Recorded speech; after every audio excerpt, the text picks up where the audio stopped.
wabarakatuh. Selamat siang Ibu Eva Riza MPD yang saya hormati, serta teman-teman sekalian. Terima kasih atas kesempatan yang diberikan kepada saya hari ini untuk berbagi materi. Tema yang kita bahas hari ini adalah melindungi masa depan, memahami dan mencegah kekerasan terhadap anak. Sebelum saya memulai pemaparan, saya ingin bertanya kepada rekan-rekan sekalian. Menurut rekan-rekan, apakah kekerasan terhadap anak itu hanya terjadi ketika seorang anak dipukul? Tidak. Nah, ternyata jawabannya tidak sesederhana itu. Banyak bentuk kekerasan yang seringkali kita tak sadari. Hari ini kita akan membahasnya bersama agar kita semua semakin peduli dengan perlindungan anak.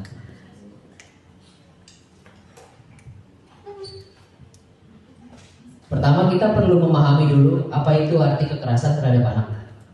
Kekerasan terhadap anak adalah segala bentuk tindakan yang menyebabkan penderitaan baik secara fisik, psikologis, seksual, penelantaran maupun eksploitasi terhadap anak berusia di bawah 18 tahun.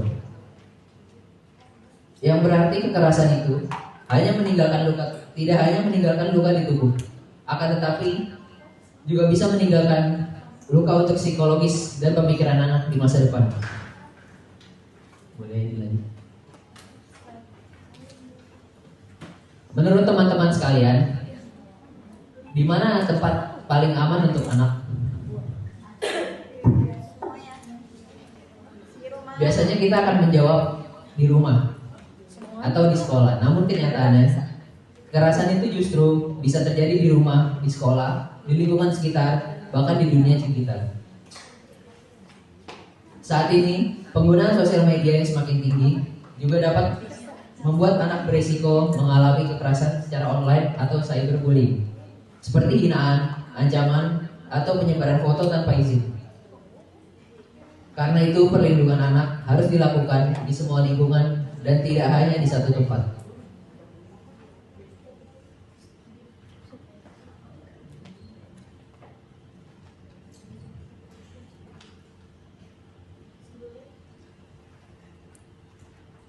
Di sini kita dapat melihat bentuk-bentuk kekerasan yang bisa dialami anak.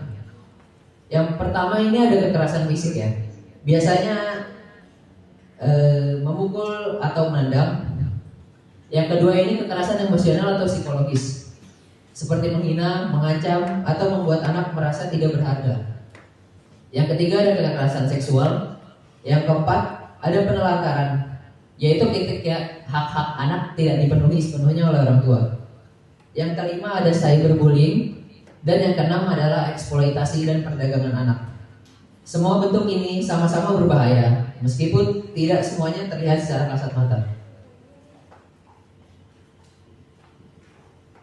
Faktor penyebab dari kekerasan anak ini adalah pola asuh yang keras, kemiskinan, konflik keluarga, norma yang membenarkan kekerasan, konflik bersenjata, lemahnya perlindungan hukum, dan kurangnya pengawasan penggunaan di internet. Dampak kekerasan ini jangka pendeknya adalah cedera fisik, ketakutan atau stres, dan prestasi belajar bisa menurun. Dan lebih parahnya lagi, jangka panjangnya ini adalah trauma, depresi dan kecemasan, gangguan perkembangan otak, sulit mempercayai orang lain, dan berisiko menjadi pelaku atau korban kekerasan saat dewasa. Berikut adalah data yang diambil dari UNICEF. 1 miliar anak mengalami kekerasan setiap tahunnya. 1 dari 6 anak hidup di wilayah konflik.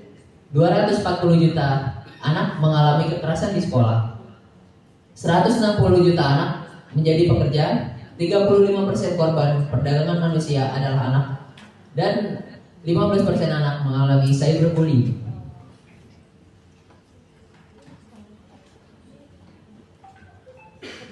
Di Indonesia sendiri ada 28.831 kasus kekerasan anak. 1 dari 2 remaja usia 13-17 tahun pernah mengalami kekerasan. 24% anak laki-laki mengalami bullying di sekolah. dan 18% anak perempuan mengalami bullying juga.